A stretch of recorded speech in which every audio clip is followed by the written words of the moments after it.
मैं परसों भगवान राम का पर्चा बांट रहा था।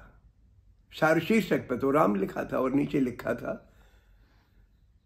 सच पर चलने और कष्ट सहने की शक्ति दो।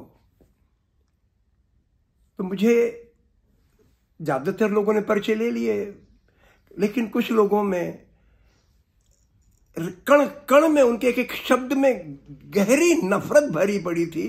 बोले नफरत तो तुम फैला रहे हो।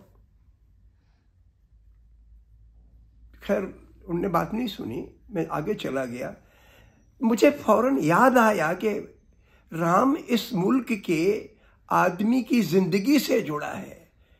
हमारा जब घर बना तो मस्त राम ने उसकी पुताई करी दिवाली के मौके पे, और जब उसने पुताई की उसके पास पूजा करने के लिए कोई जगह नहीं थी। हमारे घर के ये कमरे में रहता था, वो कच्चा, हमारा घर पूरा बना नहीं था, पानी वानी चूता था उसमें, हम भी उसी में रहते थे। लेकिन उसके दिल में जो सरलता थी मैंने कहीं किसी मंदिर में नहीं देखी। उसी तरीके से अकबर हमारे यहां काम करता था, एक आदमी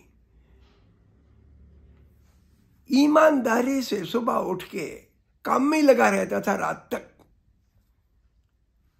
खिलू अहरवार था, हमारे घर में बैलगाड़ी चलाते थे। वो बैलों को सुबह जाके कुएं से पानी पिला के लाते थे, और जब वो राम राम मुंह से करते थे तो ऐसे लगता था राम खुद सामने आ गए।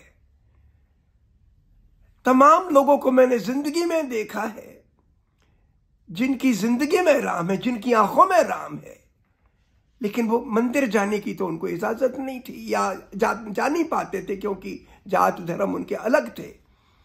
लेकिन सच्चे राम उनकी आंखों में, उनकी जिंदगी में प्रकट थे। ये है राम। जो सरल होता है वो राम का होता है, या उसमें राम अल्लाह या ब्रह्म रहता है।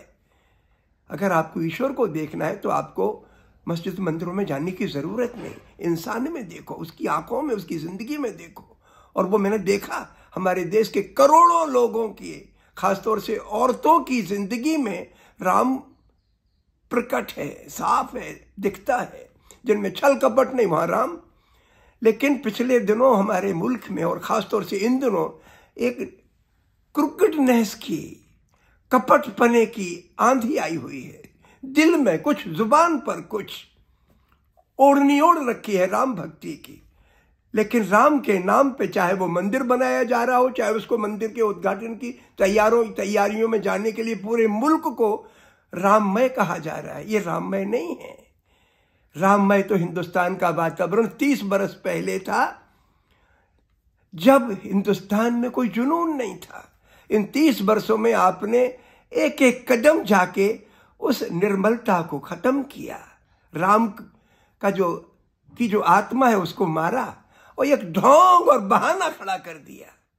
ये जो पाखंड दिखाया जा रहा है, राजनीतिक षड्यंत्र, राजनीतिक सत्ता हासिल करना, वो सत्ता जो रिप्रेसिव हो, जुबान बंद करने वाली हो, और खरबपतियों को शोषण करने की छूट देने वाली हो, उसको हासिल करने का एक आपने बहाना बना रखा है।